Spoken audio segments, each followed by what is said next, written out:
કેમ છો ગુજરાતીઓ? આપની સાથે હું છું પિનલગીરી ગોસ્વામી। આજના વેધર એનાલિસિસમાં વાત થશે આજે તારીખ 23 જુલાઈથી લઈને 31 જુલાઈ સુધી ગુજરાતમાં કેવું રહેશે હવામાન, આવનારા ઓગસ્ટ મહિનાના પ્રથમ સપ્તાહમાં કેવું રહેશે હવામાન, અત્યારે કઈ સિસ્ટમ કામ કરી રહી છે, ગુજરાતના કેટલા વિસ્તારોને અસર કરશે અને કઈ તારીખથી મેઘતાંડવ થશે જેથી નદીઓમાં પૂરની પરિસ્થિતિનું નિર્માણ થઈ શકે છે। તમામ પ્રકારની માહિતી અને તમામ પ્રકારના પરિબળો આ વિડીયોમાં તમને મળી જવાના છે।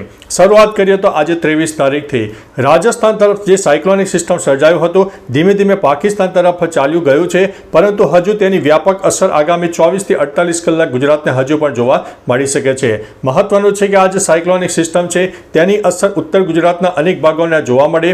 આજે તારીખ 23 અને આવતીકાલે તારીખે 24 જુલાઈના રોજ બનાસકાંઠા, સાબરકાંઠા, અરવલ્લી, મહેસાણા અને પાટણના કોઈ વિસ્તારમાં ભારે વરસાદ થાય, ઉપરાંત કચ્છના ઉત્તરી પટ્ટામાં જેમાં ખાવડા સહિત અનેક વિસ્તારો આવે છે તેમાં પણ હળવા મધ્યમ વરસાદ અથવા તો કોઈ જગ્યાએ મધ્યમ વરસાદની શક્યતા છે। એટલે કચ્છ અને ઉત્તર ગુજરાતમાં એક સાર્વત્રિક વરસાદનો માહોલ સર્જાય, પરંતુ સાર્વત્રિક વરસાદ નહીં હોય। અંદાજિત 20 થી લઈને 30% વિસ્તારોમાં વધુ વરસાદ થાય તેવી સંભાવના છે।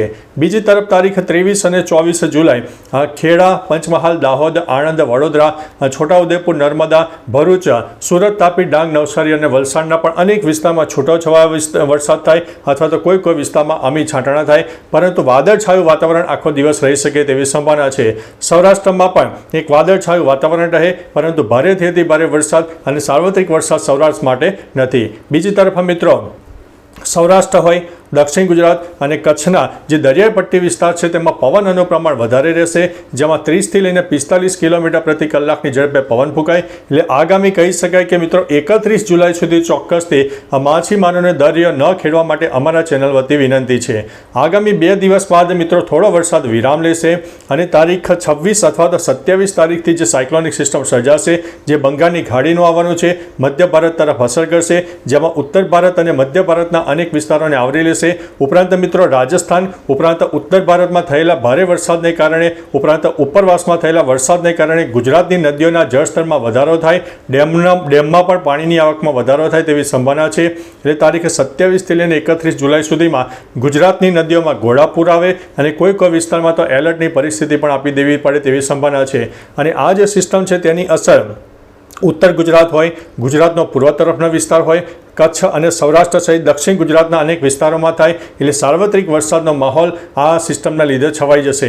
બીજી તરફ મિત્રો બનાસકાંઠા, સાબરકાંઠા, અરવલ્લી, મહેસાણા, પાટણ ઉપરાંત મહીસાગર, દાહોદ, પંચમહાલ, છોટાઉદેપુર, વડોદરા, ખેડા, આણંદ, ભરૂચ, નર્મદા, અમદાવાદ, સુરત, તાપી, ડાંગ, નવસારી, વલસાડ ઉપરાંત મિત્રો મોરબી, સુરેન્દ્રનગર, બોટાદ અને ભાવનગર સહિત અનેક વિસ્તારમાં તારીખ 27 થી લઈને 31 જુલાઈ સુધીમાં ભારે વરસાદ થાય તેવી સંભાવના દેખાઈ રહી છે।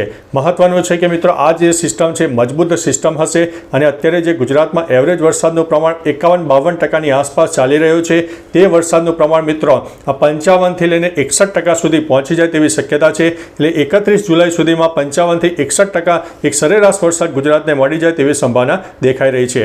ત્યારબાદ મિત્રો ઓગસ્ટનો શરૂઆતનો જે સમયગાળો છે તેમાં કોઈ મજબૂત સિસ્ટમ હાલ દેખાતી નથી અને જો કોઈ સિસ્ટમ સક્રિય થશે તો અમારા વિડીયોના માધ્યમથી ચોક્કસથી માહિતી આપી દઈશું, પરંતુ ઓગસ્ટનો પ્રથમ જે સપ્તાહ છે એ થોડો નબળો રહી શકે તેવી સંભાવના અત્યારે હાલ પૂરતી લાગી રહી છે। ઉપરાંત મિત્રો પવનની વાત તો આપણે કરી દીધી, સાથે અરબી સમુદ્ર અને બંગાળની ખાડીના ભેજવાળા પવનો હજુ પણ ગુજરાતને મળતા રહેશે, સાથે લો ક્લાઉડ ફોર્મેશન પણ બનતું રહેશે। ઉપરાંત મિત્રો એક તરફ વરસાદી વાતાવરણ સાથે ગરમીનો માહોલ પણ સર્જાઈ જશે, આપણને ભારે બફારો અને એક ગભરામણ જેવો અહેસાસ થાય તેવું પણ સંભાવના છે। એટલે મિત્રો કહી શકાય કે અત્યારે જ્યારે કે એક મિશ્ર ઋતુનો અહેસાસ થાય તેવી સંભાવના દેખાઈ રહી છે।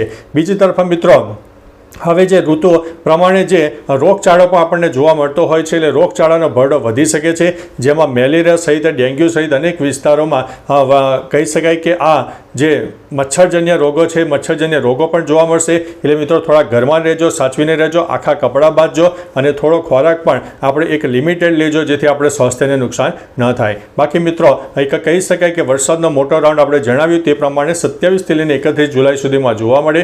બાકી કંઈક નવું અપડેટ હશે તો અમારા અમારા વિડીયોના માધ્યમથી તમને માહિતી આપી દઈશું. વિડીયો મિત્રો તમને સારી લાગે તો વિડીયોને લાઇક નહીં પરંતુ હાઇપનું ઓપ્શન હોય તો તેને હાઇપ કરજો, જેથી અમને પણ સારા પોઈન્ટ મળે અને આપણી વિડીયો આગળ સજેસ્ટેડમાં ચાલી જાય. તો મિત્રો ચાલો દેશ અને દુનિયાના તાજા સમાચાર અને વરસાદની નવી આગાહી લઈને મળતા રહીશું. ત્યાં સુધી અમને રજા આપશો. નમસ્તે.